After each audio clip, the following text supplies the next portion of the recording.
The BTK Killer, whose real name is Dennis Rader, is a notorious American serial killer who terrorized the state of Kansas from the 1970s to the early 2000s.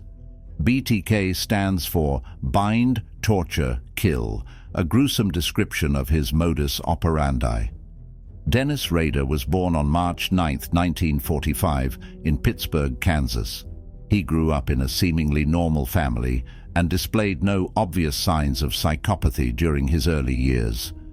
However, beneath the facade of an average life, Rader harbored dark and sadistic fantasies from an early age.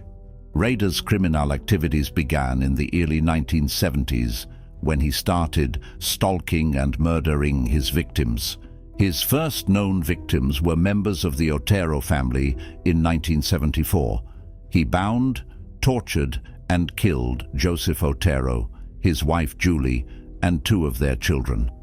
Rader's murders escalated over the years, with each killing marked by brutal violence and sadistic rituals.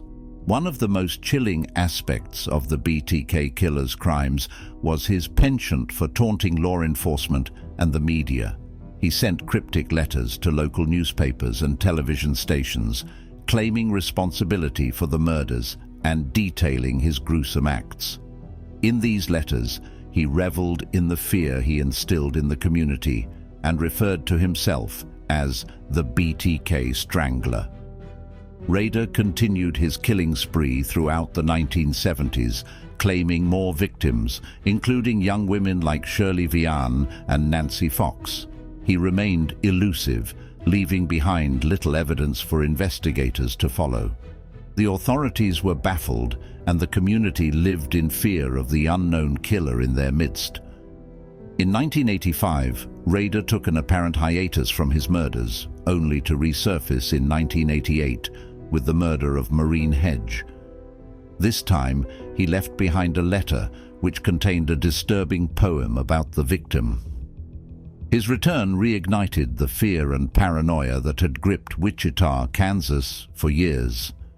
Despite his apparent desire for attention, Rader managed to avoid capture for decades.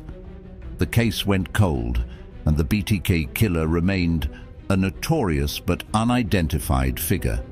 However, Rader's hubris would ultimately lead to his downfall. In 2004, he resumed communication with the authorities, sending letters and packages that included items related to his crimes. Unbeknownst to him, modern forensic technology had advanced significantly since the 1970s, allowing law enforcement to trace digital metadata on a floppy disk he had sent. This critical mistake led the authorities to a local church computer, which was connected to Rader. On February 25, 2005, Dennis Rader was arrested at his home in Park City, Kansas. He confessed to 10 murders and provided chilling details of his crimes during police interrogations. Rader showed no remorse and expressed a disturbing sense of pride in his actions. In June 2005, Rader pleaded guilty to 10 counts of first-degree murder. He was subsequently sentenced to 10 consecutive life terms in prison without the possibility of parole. His heinous crimes and the way he taunted the authorities and the public made him one of the most infamous serial killers in American history. The true story of the BTK Killer serves as a chilling reminder of the depths of human depravity. Dennis Rader's ability to lead a seemingly normal life while harboring such dark and sadistic impulses shocked the nation.